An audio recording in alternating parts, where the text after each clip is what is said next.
Hey everyone, my name is Melissa Rochelle and I'm a holistic wellness and relationship coach. So let's talk about a tool that's more accurate and practical than astrology that we can use to understand ourselves better and to find a more compatible partner. And that tool is called the Enneagram. So what is the Enneagram? So the Enneagram is a psychological tool with roots from many ancient traditions like Muslim, Buddhist, Christian, Jewish, as well as other mystics.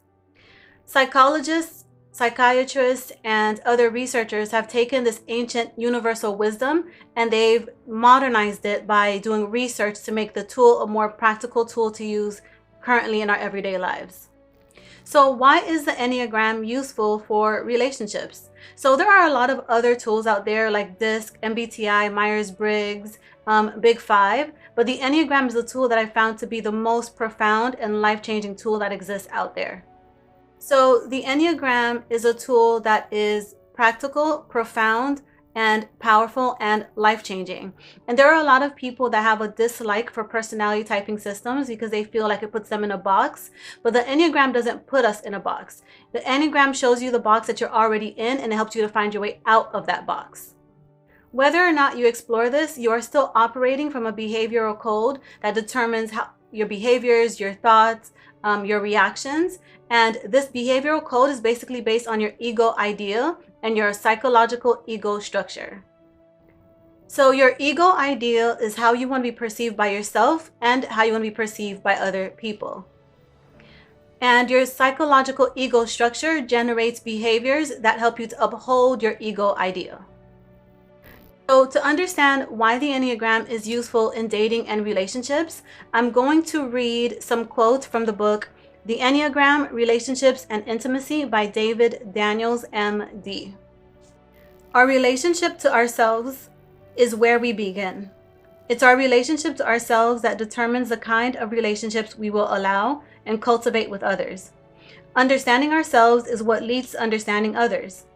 Intimacy with ourselves first, to a great degree, determines our capacity for true and lasting intimacy with another person, psychologically, emotionally, physically, and spiritually. How do we actually cultivate quality, loving, meaningful, expansive relationship with others? Relationships that are vulnerable and honest rather than defended and postured. Relationships that sustain us and nurture us rather than exhaust us and frustrate us. The Enneagram is the most profound self-knowing tool I've come across in my 50+ years as a doctor, therapist, professor, lecturer, teacher, and author. Studying the Enneagram helps us to build, enhance, and sustain amazing and loving, intimate, and fulfilling relationships. It does this by spelling out to us in surprising detail why we are the way we are and why we do what we do, leaving us with a compassionate and profound understanding of ourselves and others. It provides us with a coherent map that helps us deconstruct our defense mechanisms, how we behave and how reactive we are when we are threatened, and how to recognize our essential qualities of being, our gifts, aptitudes, and talents. Without this understanding, our relationships can sometimes be nothing short of a challenge. As we find ourselves, we find our way to others. As we bond with ourselves, therein lies the capacity to bond with others. As we accept ourselves, we can more readily accept others. As we come to love ourselves, so we come to experience love and to truly love others. Okay, so now that we've got that out of the way, let's talk about the Enneagram. So the Enneagram includes 9 different types of personality structures. So in this video, I'm just gonna go ahead and give you like a brief overview of each type. And then in later videos, I'll be able to break down each type more so in depth.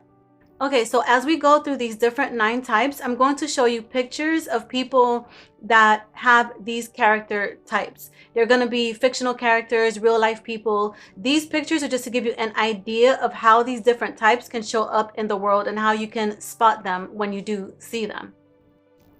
Okay, so type 1s are called the reformer. And at their best, they are ethical, reliable, productive, wise, idealistic, conscientious, honest, orderly, and self-disciplined. And at their worst, they are judgmental, inflexible, dogmatic, critical of others, uptight, controlling, anxious, jealous, and fixed on imperfection.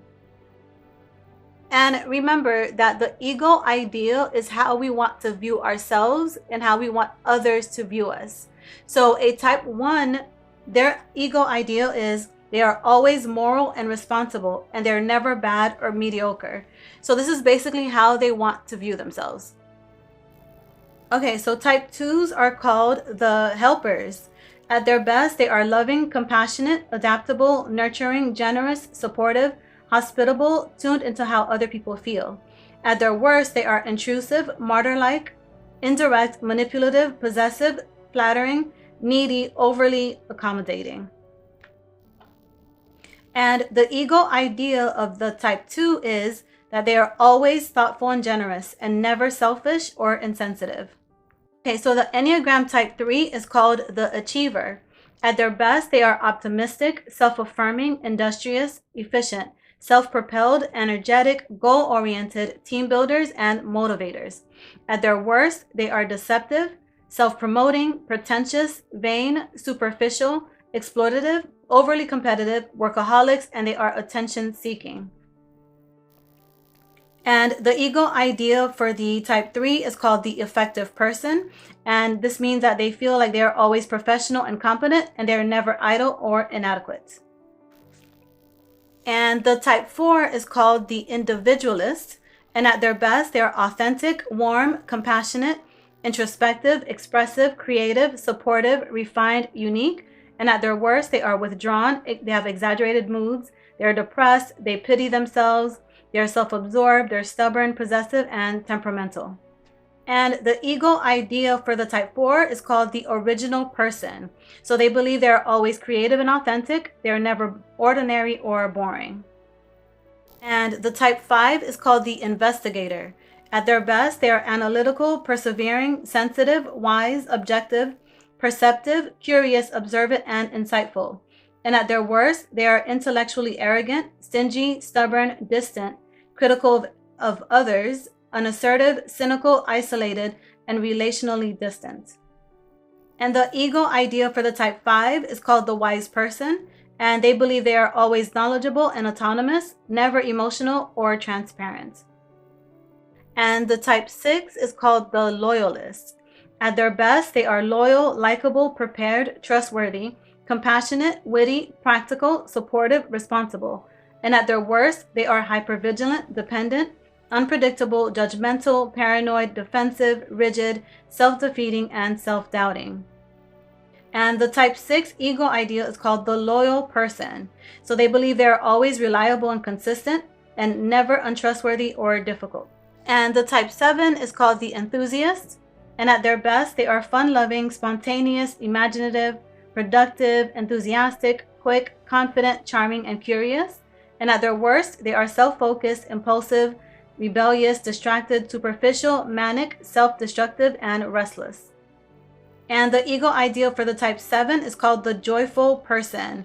They believe they're always optimistic and enthusiastic and never trapped or pessimistic. And the type 8 is called the challenger. And at their best, they are compassionate, inspiring, direct, resilient, loyal, energetic, empowering, protective, and self-confident. At their worst, they are loud, vengeful, excessive, controlling, rebellious, insensitive, domineering, self-centered, and skeptical. And the ego ideal for the type 8 believes that they are always invincible and forceful, and they are never weak or cowardly. And finally, we have the type 9, and the type 9 is called the peacemaker. And at their best, they are pleasant, peaceful, generous, patient, accepting, diplomatic, open-minded, empathetic, and caring. At their worst, they are spaced out, forgetful, stubborn, obsessive, resigned, passive-aggressive, judgmental, unassertive, and self-forgetting. And the ego ideal for the type 9 is called the peaceful person. This means that they believe they're always easygoing and accepting, never pushy or ambitious. So here's a quick recap of all of the 9 Enneagram types. So remember, type 1s are perfectionistic and they want to always do everything right. They want to perfect the world. So when you think of a type 1, think about Michelle Obama and Steve Jobs. Type 2s are the loving, caring, and nurturing people. They are warm, so think about Mother Teresa and Mr. Rogers. Type 3s are the goal-getting achievers. So when you think about a type 3, think about Oprah and Tony Robbins. Type 4s are the original creative. So when you think about a type 4, remember someone who always wants to stand out and be unique and creative and original. So think about Prince, Michael Jackson, and Lady Gaga. Type 5s are the investigators. They like to observe, they like to analyze things, and they like to be in the background. They're very introverted. So when you think about a type 5, think about Mark Zuckerberg, the main character from, what was the name of that show? Queen's Gambit, and also Belle from Beauty and the Beast. When you think about a type 6, think about a loyal person who wants to make sure that they help their community to prevent worst case scenarios. They like to defend the honor of their community, their families. So when you think about a type 6, think about Mulan from the movie Mulan, or Zuko from Avatar, or Batman.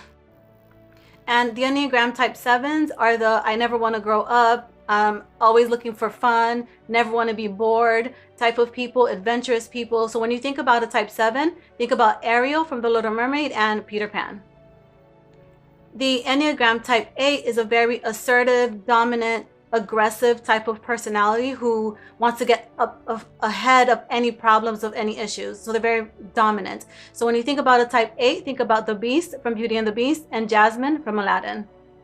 And the last one, type 9. When you think about an Enneagram type 9, think about a very calm, easygoing type of person who just wants to get along and harmonize with everyone. So when you think about a type 9, think about Harry Potter or Cinderella.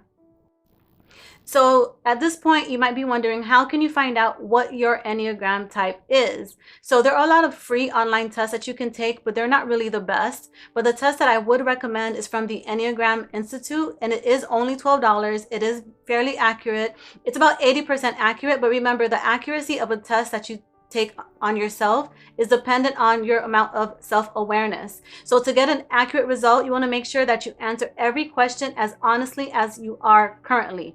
Don't answer the questions how you wish to be, because sometimes we can do that, okay? I'm going to go ahead and link the test in the description if you do want to go and take that test.